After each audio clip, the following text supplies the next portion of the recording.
Mai gida, a wasu bakin filas suna wurowa kuma ina tunanin da akwai labari a bakinsu. Na samu labarin basarakiyan nan mandiya mai gida. Mushirikiya ce mai gida.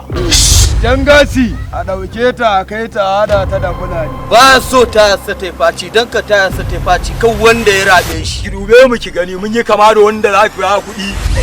Ta abin da kuke so ku faɗa min abana zai ba ku. Shekara 85 ba wasa ba. Ina da 90 ita tana da 85. Ban zama wallahi da ni yarin ina taka ta. Ta yaya zaka taka ta wuce ba ta kana da Allah ya rubuta. Ta ce da kuɗi shara ta gida. Kai fulani min ma na ni sarai sai dai muke alata da ganga. Takobin so. Wallahi shi tun da na gaki na ji wani mashi ya soki zuciyata wanda ban san ma wanda iri ba. Dakata malam dakata.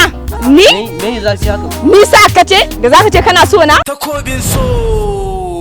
Labari ne na ban mamaki, ban al'ajabi, gami ga nishadantarwa. Labari ne akan takobin sihiri. Ya kunshi bangarori daban-daban. Akwai bangaren sarauniya mandiya.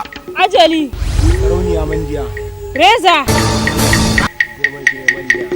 Da kuma sauranku. Maganar takwabin nan ne.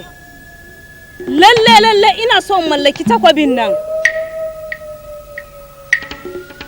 Har asirin da yake gidan Alhaji Ya'u zai take sabina.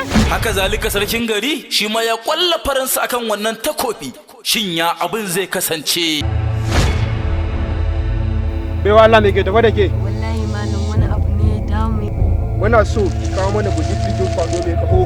Biyo mu cikin YouTube channel ɗin mai suna Taurarin Bana TV. Rubuta labari da tsarawa Zaharaddin M. Adam. Ɗaukar nauyi daga ƙungiyar Taurarin Bana Film Production. Wanda ya bada umarnin shirin kuwa Zaharaddin M. Adam. Wai kai dan Allah wani irin masifaffen mutum ne. Producer by Ibrahim Aibishu. Wani irin tarababbe ne kai, na faɗa maka ba na son ka, ana soyayya dole ne. Assistant Director by Abalan Ƙauye. Wannan shiri mai dogon zango zai ringa zo muku a duk ranar Alhamis da misalin karfe 8:30 a YouTube channel ɗinmu mai suna Taurarin Bana TV.